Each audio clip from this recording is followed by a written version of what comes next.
Welcome in, Minnesota sports fans, to another edition of Vikings on SI right here on the Bring Me the Sports YouTube and Facebook pages. Jonathan Harrison here, welcoming you in alongside Joe Nelson, Nolan O'Hara, Tony Liebert.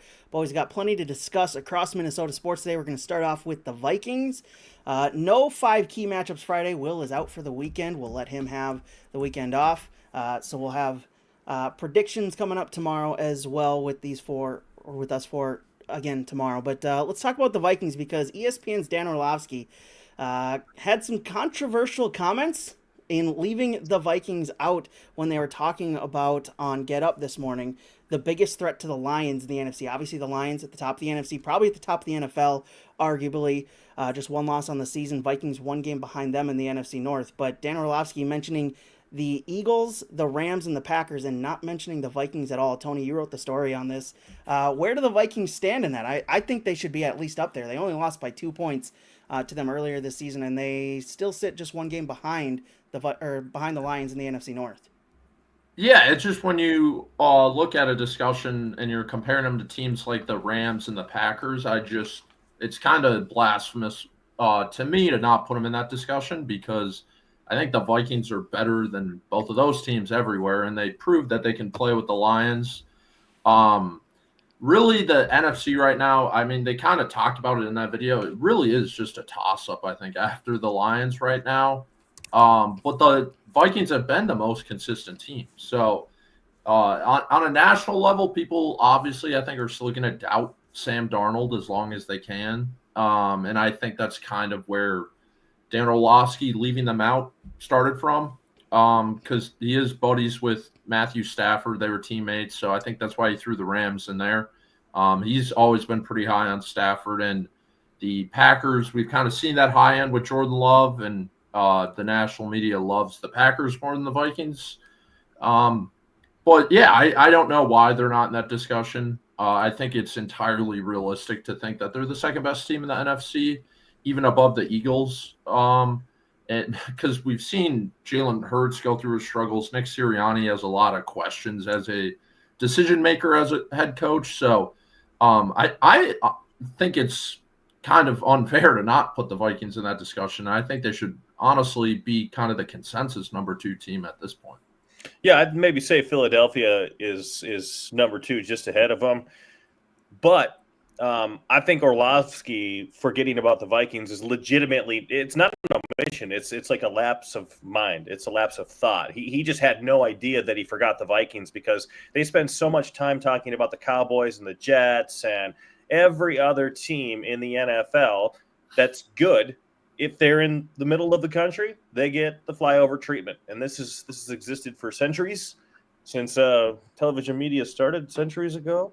And that is a problem. We're just going to get overlooked here in Minnesota. So I think he just forgot, honestly, because he's had a lot of segments on Get Up or whatever programs he's on with ESPN, and he talks glowingly about Sam Darnold and the Vikings. So I think he just honestly forgot about it. But I will say this, Tony, you make a really good point that the Vikings, they lost by 2 points to the Detroit Lions back when they met in week number 7. That was in Minneapolis. Jared Goff definitely shredded the defense. But one part that we often forget about and overlook is that Blake Cashman, who is arguably the defensive MVP of this team, Van Ginkel gets the stats, gets the touchdowns. Jonathan Grenard gets a lot of the talk too. But Cashman, man, when he was out for those 2-3 games, that defense was not the same. And I think if Blake Cashman plays in that game, Jared Goff's not nearly as effective shredding the Vikings over the middle of the field. So I think the Vikings very well could have beaten Detroit without Cashman. They proved it, and they might have beaten Detroit if Cashman were in the lineup. Now, if the Week 18 game between the two is actually meaningful and both are playing for something, maybe we'll get a fully healthy Detroit and a fully healthy Minnesota team, minus Aiden Hutchinson and whatever other season-ending injuries happen at that point. And we'll get a really good showdown in the Motor City before a potential playoff matchup between the two NFC North teams. But I'm not going to put the Vikings over the Eagles just yet, but they're very close. Yeah, I'd say I'm with Joe. I think it probably does just have to be a lapse of mind because there's no way you can't really put them in this conversation. The record speaks for itself at this point. They're 8-2, and they did go toe-to-toe with the Lions the one time they played. I would also not put them above the Eagles. If for no other reason than the season Saquon Barkley's having right now. I mean, he's just been a game changer for them entirely. I think Jalen Hurts, for the struggles he's had, I still probably trust him a little more than Sam Darnold. And that's just a really solid football team. So I don't think I could put them ahead of the Eagles. But as far as being in the conversation, after the Eagles, you kind of have to say the Vikings if you're just going on record, and maybe throw in some other teams. But there's really not, like, all the NFC teams are kind of just middle of the road. There's not some clear, aside from the Lions, there's not really a clear hierarchy. But I don't think there's any way you can omit the Vikings from being in the conversation as the top 3 biggest threats to the Lions. I think it's crazy that anybody puts the Packers over the Vikings at this point. I know the Packers went into Soldier Field and left with a victory on that wild field goal block at the end of the game, but it wasn't a pretty performance. The Packers are, what are they, 7-3, right? They very well could be 6-4. Let's not forget the Vikings. I know Jordan Love wasn't 100%, but the Vikings had them down 28-0. And if it weren't for a bogus interception given to Xavier McKinney out of bounds near the goal line, the Vikings were definitely going to go up 31 or maybe even 35-0 in the first half or early third quarter, whatever it was. Jordan Love had a couple of hot drives to get him back into the game, and there was a muffed punt. But the Vikings obliterated the Packers at Lambeau Field. How anybody could have watched that game and came away thinking that, yeah, Green Bay's better than Minnesota, you're crazy. That's just not the case. They're not as good as the Vikings, and I don't care how you want to slice it or display it. They might have a better quarterback when he's healthy, and I think that's a fact with Jordan Love, but Green Bay does not have the pieces Minnesota does up and down the roster. I think a lot of this conversation is going to obviously revolve around Sam Darnold and what he's able to do at the quarterback position for the Vikings, because obviously we know at this point the Vikings defense is one of, if not the best defenses in the league. That's going to carry them throughout this season, but it's about how far Sam Darnold can carry them. So when you're looking at the NFC, how many other quarterbacks in the NFC, forget the AFC exists because we know there's tons of quarterbacks over there, you take over Sam Darnold. In the NFC, how many quarterbacks would you take over Sam Darnold right now? Jared Goff's probably one. Who else is there? Because I know, Tony, you mentioned Matthew Stafford earlier with the Rams. We know what he's able to do, especially in the Sean McVay, Kevin O'Connell offense. We've seen that for a couple of years now. How many quarterbacks in the NFC are you taking over Sam Darnold? Yeah, like you said, I think Stafford's in that discussion. He's just proven it in the playoffs that he's a big-time performer. And as well as Darnold has looked this year, we haven't seen him in those high pressure situations. So I would for sure say Stafford. Then I think you have to throw in Jared Goff, like you said. And then really after that, you get into an interesting discussion. Most people would take Jalen Hurts over him, but he has shown to be inconsistent throwing the football sometimes. And then you get to players like Jane Daniels, who's shown to be a great rookie this year, but he's still a rookie. And then Jordan Love. Baker Mayfield has looked really good this year at times, and it just that's the level of quarterback that I think almost in a given week Darnold can outperform them, and that's not a guy that you see on the schedule and you're scared of. So I think his standing in the entire conference is very interesting. But talking about the NFC as a whole, since we're talking about, I think the Buccaneers are an interesting team because early in the year they beat the Lions and the Eagles, and then they had a couple injuries. Chris Godwin went down. I think he's out for the year. Yeah, Mike Evans got hurt too. Yeah. But they're 4-6. If they somehow can maybe sneak into that 7 seed, they're a dangerous team too. If they somehow can get healthy, but that's probably besides the point. But yeah, Darnold's in a really interesting discussion overall with the quarterbacks in the college. I think, guys, that the what you're saying though, Tony, it really resonates. I was looking at the standings earlier this week, and if you go into Wild Card Weekend right now, the Vikings are the 5, and then what is it? Green Bay and somebody else. Green Bay and Washington, I think, are the 6 and the 7, whatever order it's in. All 3 of those teams could go in on Wild Card Weekend and take down any team, whether it's the 2-seed Eagles, the 3-seed Falcons, or the 4-seed Arizona Cardinals. Because the South and the West champs, if it were today, it's Arizona and Atlanta. Those are not great teams. They're very beatable, whether they're at home or on the road. And even if the Rams or the 49ers get right and win that division in the West, they're still beatable. They're not the same 49ers as they were last year. The Rams are scary. The Vikings saw that firsthand. They are a scary team. They've got young pass rushers. They've got great coaching. They've got a good special teams, good kicker, and they have Stafford like Tony's raved about. I think Stafford's one of the most underrated players in the NFL. I know from an all-time perspective, the numbers are there, but if you actually put him on a football game, on a football field in a clutch situation, man, there are very few guys who you would fear more with the offense running at their hands in that situation. So I think the Rams are really scary as well if they get into the playoffs. But yeah, I can see all three road teams on Wild Card Weekend winning to set up some pretty phenomenal showdowns in the divisional round. I think, I think we're kind of like going two ways with this question, talking about like what teams do we think are I didn't even better than answer the question. I ignored the question. We skipped the question entirely. How many quarterbacks are better or worse than Sam Darnold? I mean, if realistically, kind of hate to say it, but a lot of the quarterbacks in the NFC, I would take over Sam Darnold. I mean, just looking at it, I would take Hurts. I would take Jaden Daniels. I would take Dak's not healthy right now, but I'd take Dak. I'd take Kirk Cousins. In a playoff game, would you take Kirk Cousins over Sam Darnold? In a playoff 4th and 3, your season on the line. Are you taking Kirk Cousins? No, man, I'm not. No. From the kickoff to the end of the game, the result might be different, but Kirk's not gonna. He's probably not gonna win you a playoff game. He can't escape. What if Dexter Lawrence? Sam Darnold hasn't even gotten to a playoff game. What's that? Sam Darnold hasn't gotten to a playoff game. I don't care. He can still at least run away from the guys who are chasing him. I mean, Kirk. If the question is who's able to run faster, yes, Sam Darnold can run faster than Kirk Cousins. I have no doubt in my mind about that. But as far as who is the better quarterback, I mean, we can't forget before Kirk Cousins went down with that Achilles last year, he was in the conversation as an MVP candidate. Yeah, Kirk Cousins is still playing well, and the Falcons are winning games. And they didn't even draft anybody to really help him out. So I think, if you're just saying purely off of quarterback, does that mean I think the Falcons are a better team than the Vikings or would beat them? No, not necessarily. But as far as just pure which quarterback is better, I think the Vikings are an extremely well-coached team with a defense that's playing incredibly right now, and that covers up a lot of issues. And I think we saw the same thing in 2 years ago when they went 13-3, right?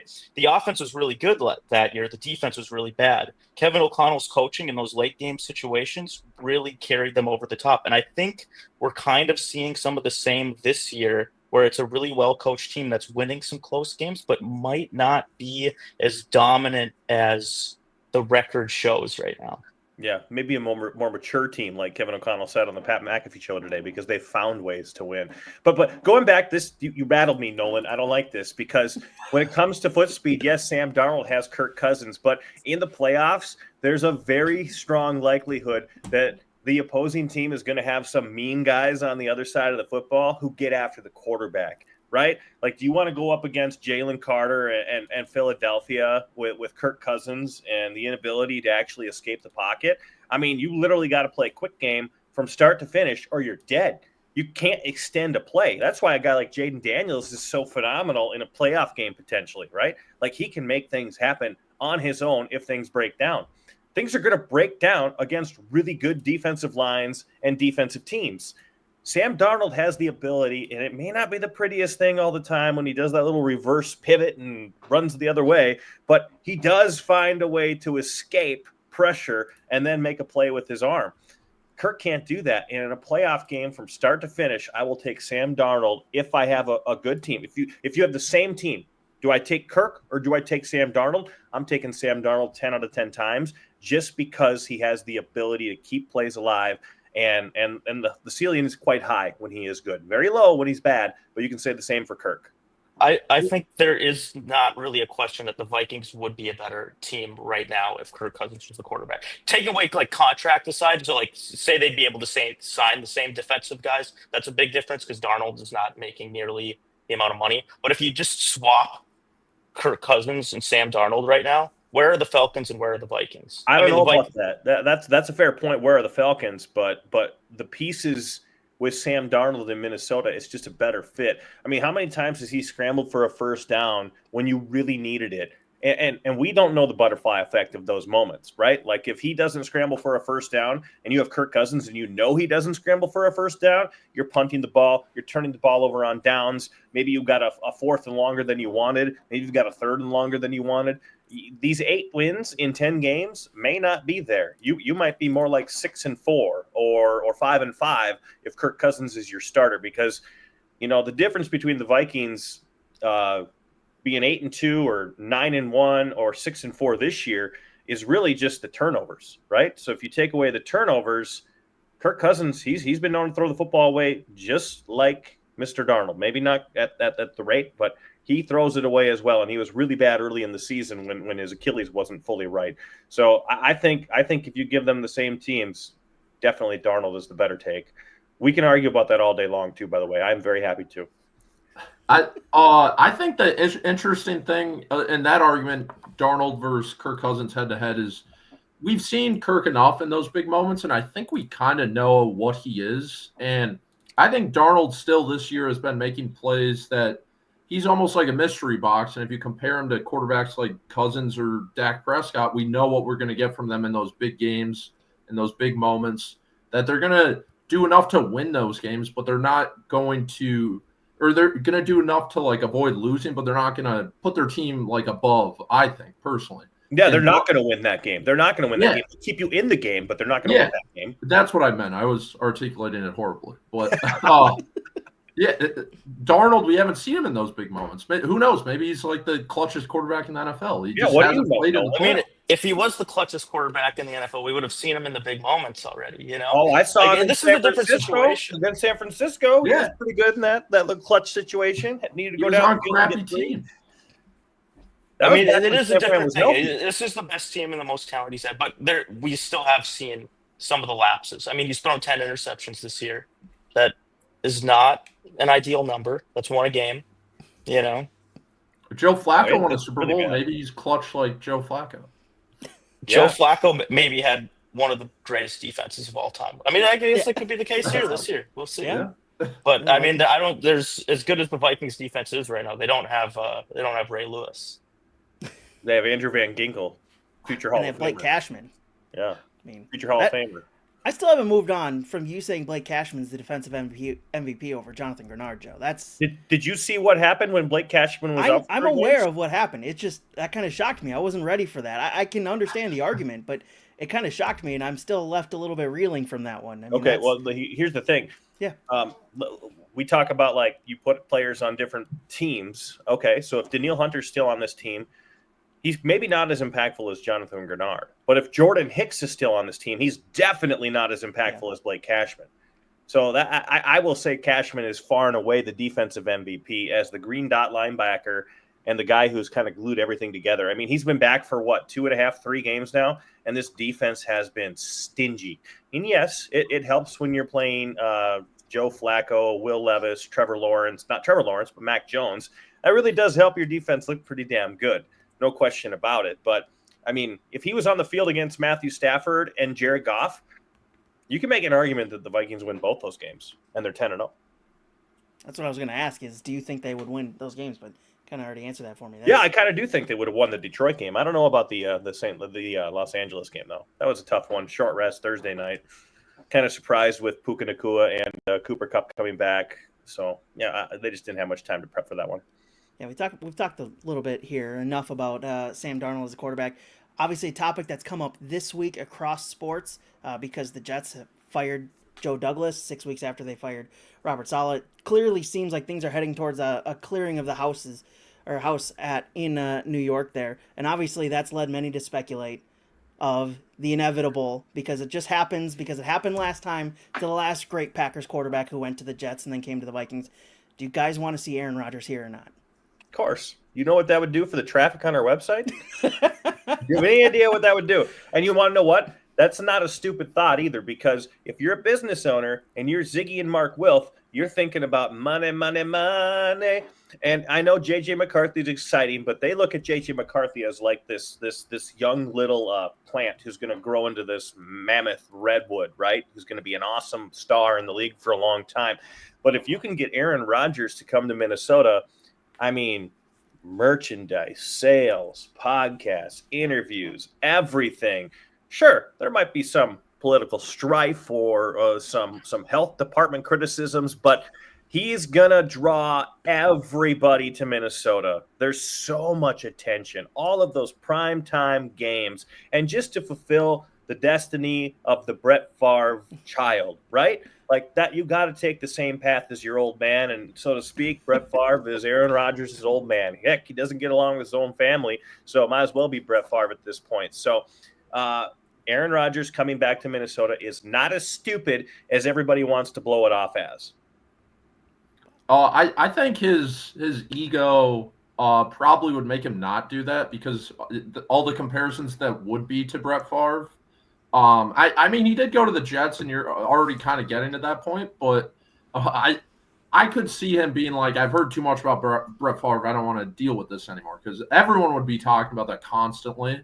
I could imagine that he probably wouldn't want that. But I mean, like Joe said, I think there definitely are some benefits. And even if you bring Aaron Rodgers in and play J.J. McCarthy halfway through the year, there would be so many headlines from that. Aaron Rodgers probably would freak out and everything. So there'd be plenty of clicks to go around if that did happen. But I don't think Aaron Rodgers will do that.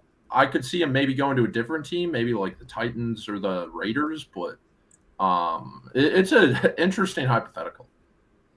I mean, I don't know. I think as far as Aaron Rodgers is concerned, who is not going to take an opportunity to play with Justin Jefferson if you have it? If you can throw the ball to Justin Jefferson, any quarterback's going to want that opportunity. I don't know how much from the Vikings perspective that they would be interested in that.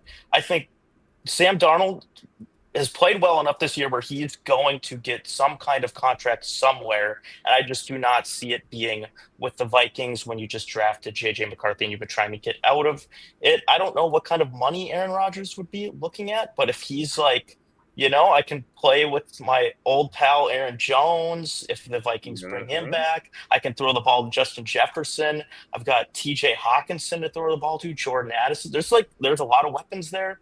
From the Vikings perspective, Aaron Rodgers has been far from the Jets' problem, and you put him in a perfect situation that even at 41, whatever he'll be, 41 years old, they did it once. It worked pretty well when they brought Favre in. I don't think it would really be that bad of an idea. Plus, we don't really know how ready J.J. McCarthy will be because now he's been recovering from a knee surgery, right? So any opportunities he had to be practicing, to get on the field this year are just completely gone. Well, and he had to drain his knee. He had to drain his knee again, too. Right. So now David Bakhtiari, the former Rodgers Packers left tackle, he tore his ACL in his knee, and that set him back like 3 years, and he kept trying to come back.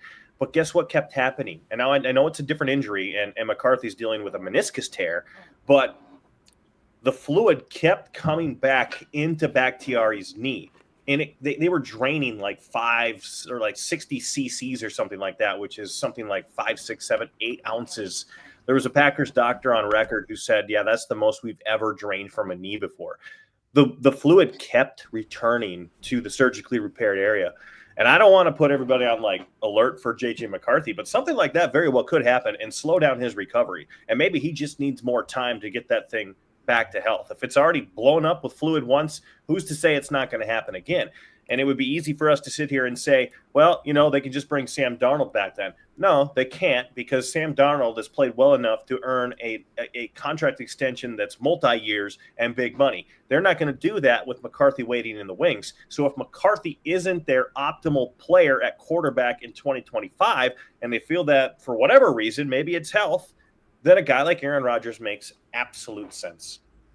I think it would be fun. I just don't. I do think it's not like really that bad of an idea, right? Because like, how many years more can Aaron Rodgers play? Really, It's a great idea. Like maybe 2 years left. and JJ McCarthy, good person to learn under. He's got years of experience. You bring him in for a year, this would be one of the better teams he's ever played on with that defense. He's got only one Super Bowl. I'm sure he wants another. Yeah, I don't know if we all forgot, but J.J. McCarthy was, 20 when he got drafted? 21? He was like the youngest guy in the draft. I mean, he's so young. The Vikings do not have to rush this thing with him at all. And if you can go out and recreate the magic that you had with Brett Favre in 2009, anyone who was here in 2009, you remember that Brett Favre was throwing the football to Sidney Rice, Bernard Berrien, and Percy Harvin and Visante Shenko, right? Rick Lewis. That's not bad. That's a good group of receivers, but it certainly isn't Jordan Addison, Justin Jefferson, TJ Hawkinson. And of course, when Aaron Rodgers comes to town, so does Devontae Adams and Alan Lazard. So you've got a threesome right there. You're rolling, baby. You're rolling. You can keep Alan Lazard. I'll take Devontae Adams, but you can keep Alan Lazard. Yeah, you guys are talking me into it a little bit. I don't think it sounds that dumb. It's a great idea. It's the smartest business/football move you could possibly make when you have a rookie quarterback coming off a knee surgery that blew up when it wasn't supposed to with fluid. Come on. I don't know. I'm still a little cautious just from the culture aspect of it. I don't want to ruin what the Vikings have and Kevin O'Connell's built, so I trust him to be able to. Craig, your political beliefs align 100% with Aaron Rodgers. You should be all in. No. You're rural Minnesota. You voted red. We all know it. I certainly did not. But let's go ahead. Let's just move on to the next topic of conversation, which happens to be a little bit painful for a lot of people. This one certainly blew up over on the Bring Me the Sports Facebook page. Matt Zuccarello took a puck to the groin from Brock Faber earlier this week and had to have emergency surgery for a ruptured testicle. Not something that what? His balls are damaged. Yeah, not pleasant, obviously, and just kind of brings up the conversation of the most gruesome injury you guys have seen, either live in person, on TV, whatnot, experienced yourselves maybe. Just kind of leads into that conversation. I want to start with you, Joe. Let's go out with you. Honest to God, that's the worst injury I've ever heard in my life. I mean, there's been a lot of testicular contusions to guys like Juan Uribe and some others over the years. I think Yandy Diaz in a Twins-Rays game a couple of years ago took one off the scrotum, and he was injured for a little while. Mitch Garver had to have emergency surgery after he had a severe testicular contusion. But to have the actual rupture, that's different. I mean, we look back to Karl Anthony Towns, and when you started to dive into what does a ruptured calf mean? What does that actually mean? Like a calf strain is a tear of the muscle. Well, the ruptured testicle, according to the Mayo Clinic, is something far more severe because the membrane holding the actual testicle in place gets ripped and the testicle falls out. This is the worst injury you can possibly imagine. This is severe. It is dangerous. Now, like Marcus Foligno said on 93X, he was able to save both nuts. And that's his words, not mine. He saved both nuts. Okay. It is funny now. But that's the worst. I was going to say, you are making Tony and Nolan just die over here right That's now. The worst injury you can possibly have. I don't care. What else could happen? You could get in a car accident and have your legs absolutely smashed and severed. That's worse. Whatever happened to Matt Zuccarello, thoughts and prayers, my friend. Just going to echo Bob Swede's comment here. Stop, please. Sorry, Bob. Bob's got a Swede name. Like that. Wow. We've reached dad joke territory. Okay. Yeah, Tony, I don't know how to follow that up. I think I agree with everything Joe said. I think anyone that has that kind of equipment, I guess, would agree with that. Yeah. The old membrane drain. Not good. Yeah, I mean, that sounds pretty awful. Can't really think of much worse than that, but we were talking about it a little bit before, and some memorable injuries I remember watching are for sure the Kevin Ware broken leg in the NCAA tournament, 10 or so years ago, and similar Paul George broken leg. I think those are probably the two that stand out the most of pretty gruesome injuries. I remember. John Livingston, NBA player, yeah. he went coast to coast one year, and his leg twisted in ways that you can't imagine. If you want to keep it local, this is probably like 2000. I don't know. I want to say like 2012 or something like that, or 13, maybe a little bit before then. but former Vikings linebacker. Why am I losing his name right now? Middle linebacker. Henderson. Yeah, EJ Henderson. He snapped his femur. Yeah. Not the lower leg, the upper leg snapped in a game against Arizona. That's horrifying. I mean, Aiden Hutchinson's injury earlier this year when that limb just kind of went Gumby on the bit. Woo! That was nasty too. There's a lot of bad ones like that. If you want to go really local to the Rogers High School 2017 JV game, I broke my fibula and tibula playing football. But, what happened to the bones?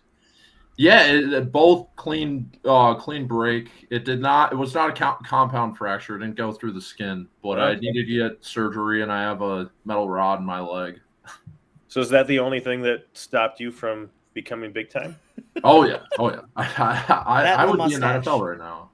I've had some injuries. One time playing baseball, I dove for a ball, and the other outfielder tried to jump over my head as I dove full speed. He kneed me in the head, knocked me unconscious.